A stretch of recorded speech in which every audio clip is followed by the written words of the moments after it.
Who was I and logical? Keen, calculating, perspicacious, acute and astute. I was all of these, and think about it. I'm only 18. It's not often one so young to have such a giant intellect. Take, for example, Pat Burke, my roommate at the university.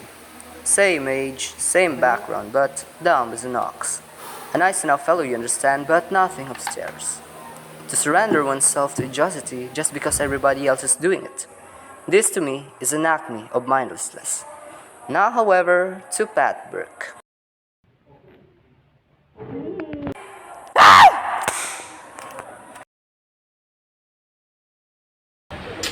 Don't move. Don't take a laxative. I'll get a doctor. Raccoon. Raccoon coat. I want a raccoon coat. Why do you want a raccoon coat? I should have known it. I should have known they come back when the Charlies don't come back. Like a full of spent on the man on the textbook. And now I can get a raccoon coat. You mean they actually started to wear raccoon coats again? They're all over the campus. Where have you been? In the library. I've got to have a raccoon coat. I've got to. Patty, why? Think about it rationally. Raccoon coats aren't sanitary. They shed, they smell, they weigh too much, and for good. You don't understand. It's a thing to do. Don't you want to be in the swim? No. Well, I do. I'll do anything for a raccoon coat. Anything. Anything? Anything.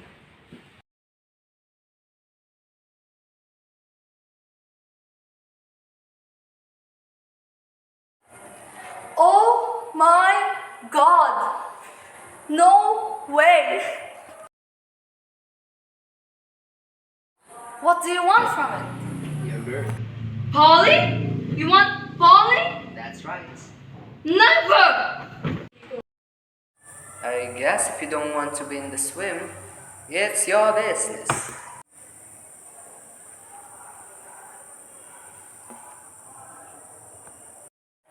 Listen, it's not like I'm in love with Polly.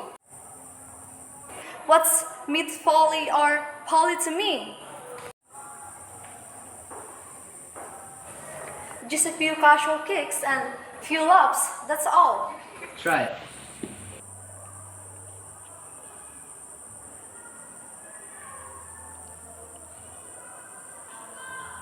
It's fine. So, is it a deal? Deal. Gee, that was a Marvy movie. Of course. This was delish. You mean delicious? Yeah, that too. That's good. Gee, that was sensation. You mean sensational? Yeah, that too. Good night, Polly. Good night. Tonight, we're gonna go over to the knowledge. Oh, terrific. What are we going to talk about? Logic is the science of thinking. Before we can think correctly, we must learn first to recognize the fallacies of logic. Wow, Dow. Let us first examine the fallacy of dictosimplicity. By all means. Dictosimplicity means an argument based on a qualified generalization. For example, exercise is good, therefore everybody should exercise. Yes, I agree. I mean, exercise is good. It builds up the body and everything. Polly, the argument is a fallacy. The exercise is good is an unqualified generalization. For instance, if you have a heart disease, exercise is bad, not good. Many people are ordered by their doctors not to exercise. Therefore, you must say that exercise is good for most people. Otherwise, it may be dictosimplicity. You see? No, but this is Marvy. Do more, do more. You'd even do better. Stop touching my sleeves. Next, we take up the fallacy of hasty generalization. Listen carefully. You can speak French. Pat Bellows can speak French. I must therefore conclude nobody in the university can speak French. Really? Nobody? Folly, it's a fallacy. The generalization has reached too hastily. There are too few instances to support such a conclusion. I'll never do it again. Are you mad at me? No any more fallacies? This is more fun than dancing even. Next comes Rosa. Listen to this. Let's not take Bill on our picnic. Every time we take it with us, he rains. I know somebody just like that. A girl back home, Eula Becker, her name is, it never fails. Every time we take her on the Polly, picnic. it's fallacy. She has no connection with rain. She doesn't cause the rain. You're guilty of cause-up if you blame her. I'll never do it again. Are you mad at me? No, Polly. Then tell me some more fallacies. Okay, let's try contradictory premises. Here's an example of contradictory premises. If God can do anything, can he make a stone so heavy that he won't be able to lift it? Of course. But he can do anything to lift the stone. Yes. I guess we can make the stone. But he can do anything. Love me, please. Of course you are. It's on the premises of an argument contradicting each other, there is no argument. After all, if there's an irresistible object, there can be no immovable object. If there's an immovable object, there can be no irresistible force. You get it? Tell me more about this skin stuff. I guess we better call it a day. I'll take you one. And you can go all over the place you've learned today. All. My first policy for tonight is called admission reporting. Listen carefully. A man applies for a job. When the boss asks what his qualifications are, the man said, I have a wife and 6 children at home. My wife is a hopeless cripple. The children have nothing to eat, no clothes to wear, no shoes on their feet, no food in the cellar, no coal in the cellar, and winter is coming. This is awful. Yes, it's hard, but it's no argument. The man never answers the boss's questions about his qualifications. Instead, the argument is a fallacy. The man never answers the boss's questions about his qualifications. Instead, he appealed to the boss's sympathy.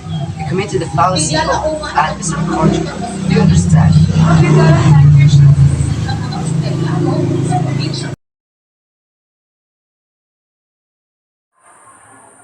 Next is false analogy. Listen. Students should be allowed to look at the textbooks during examinations. After all, surgeons have x-rays to guide them during a trial. Carpenters have blueprints to guide them during building a house. Why then shouldn't students be allowed to look at the textbooks during examination? There now, that is the most marvelous idea I've heard in years. Polly, the argument is all wrong. Those situations are altogether different. Lawyers, carpenters, surgeons aren't taking a test to see how much they have learned, but students are, and you can't make an analogy between them. Right. Let's try hypothesis contrary to fact. Sounds yummy. Listen. If Madame Curie wouldn't happen to leave a photographic plate in her drawer with chunks of bleach blended, the world today wouldn't know about radium. True. Have you seen the movie? Oh, it just knocks me out. The Walter Pigeon is so dreamy. I mean, he fractures me. If you could just forget Mr. Pigeon for a moment, I would like to point out that the statement is a fallacy. Maybe Madame Curie would have discovered radium at a later date. Maybe somebody else would have discovered it. Maybe many number of things would have happened. You can't start from a hypothesis that is not true and draw a supportable conclusion from it. They ought to put Walter Pigeon in more pictures. I mean, I hardly ever see him anymore. Next is poisoning the well. How cute. Listen, 2 men are having a debate. The first person said, my opponent is a notorious liar. You can't believe a word it is going to say. Now, Polly, think. What? Wrong. It's not fair. It's not a bit fair. I mean, what chance does the second man got if the first man already calls him a liar before he even began talking? Right. 100% right.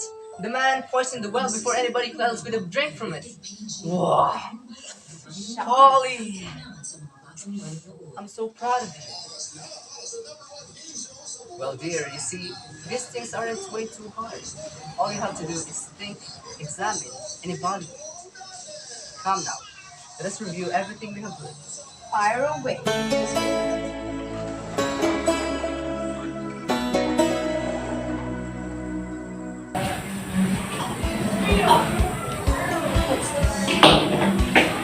Polly, tonight we will not discuss fallacies. Oh, gee. My dear, we have now spent 5 evenings together, and we have a good get-along splendid. It is clear that we are well matched. Hasty generalization. I beg your pardon? Hasty generalization. How can you say that we are well matched in the basis of only 5 dates? My dear, 5 dates is plenty. After all, you don't have to real rule cake to know that it's good. False analogy. I'm not a cake. I'm a girl. Polly, I love you. You are the world to me. The moons, the stars, and the constellation of the outer space. My dear, please say that you will go steady with me. For if you will not, the world would be meaningless. I will refuse my meals. I will languish. I will wander the face of the earth, a shrunken, hollow-eyed hawk. At misericordium. Dear, you have learned your fallacies too well. You're darn right. And who taught them to you? You did. Well, maybe you owe me something, don't you? Well, if you hadn't come along, you wouldn't know the fallacies. Hypothesis contrary to fact. My dear, you should not take these things so literally. Things you learn in school doesn't have anything to do with life. Take the simpliciter. Will you or will you not go steady with me? I will not. Why not? Because this afternoon, I promised Pat Bellows that I would go steady with her. No, Polly, you can go out with her, Polly. He's a liar. He's a cheat. He's a rat. Why sitting the well? And stop shouting. I think shouting should be a fallacy too. Okay, you're a logician. But let's look at this thing logically. How could you choose Pat Bellows over me? Well, look at me. A brilliant student, a tremendous intellectual, a guy with an approved future. Look at her. He's a knothead, a jitterbug, a girl who never know his last meal is coming from. Can you give me one logical reason how you would study with her? I certainly can. She's got a raccoon coat.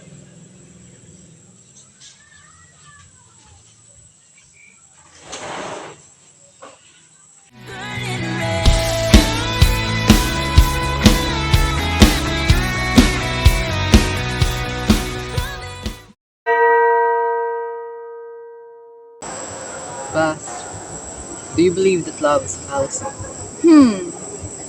Is there ever a time you've experienced unadulterated genuine love? No, but these days I feel like there's someone that hits different to me. Whenever you see him, it makes your day complete, right? Absolutely. Same goes for me. Can I tell you a secret? Yeah, sure. Well, there's this girl whom I love so much. I used to think black symbolizes death and misfortunes. But she's the only girl who made black the happiest color. OMG, who's that girl? You, Pat. Huh? Me? You, Pat. Only, just like that moon, I love you from the moon and back. Max, you're smart, but dumb at the same time. Why is that? But, Max, I love you too. Pardon? You heard it right. Did you hear it right?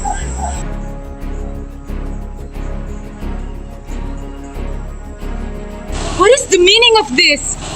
Oh, it's not what you think it is. Holly, look. I can explain. Polly, let us explain. You know what? I don't need the explanation. The answer is right here. Why didn't you tell me? You know, I can forgive you. You just have to tell me.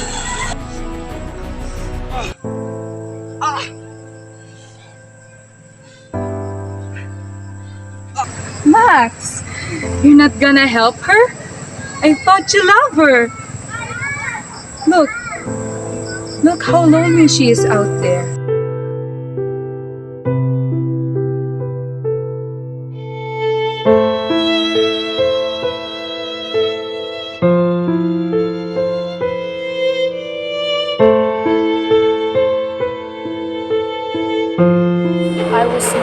being something I make them believe was I, as sweet as honey, full of grace, but still easy to catch. Be knowledgeable at some things, but not smart enough to steal their spotlight. Men want this type of girl. They go crazy for them. Someone they could manipulate and wrap around their fingers. But I was done with the show. To let them walk all over you like that come to disgust me eventually. I may have to get any man I want, but to own me is not something I approve of. But Pat is different. She's unlike any other, despite the strangeness in his love and feeling. It is something that finally quenched my longing for connection. But Max, he was there to interrupt, thinking he could get in the way with his brilliant mind. Thought he know it all, but I see the way he looks at her. It is not I that he wants, but her. My Pat, my love. Of course I wouldn't let him. I made him think that I want him. I long for him. I want his last name. But I don't. And he's fool enough to believe he thinks that I can see right through his facade. He wants to take me out of the picture so he could have her. But if you're gonna make me a piece of your game, don't be surprised if I decided to play. Whatever I did it for love. But oh boy was I electrified and never saw it coming. She loves Max, but I couldn't take the sting of this betrayal. So Pat, you should have think this through before it has come to this. Farewell dear, indeed love is a fallacy.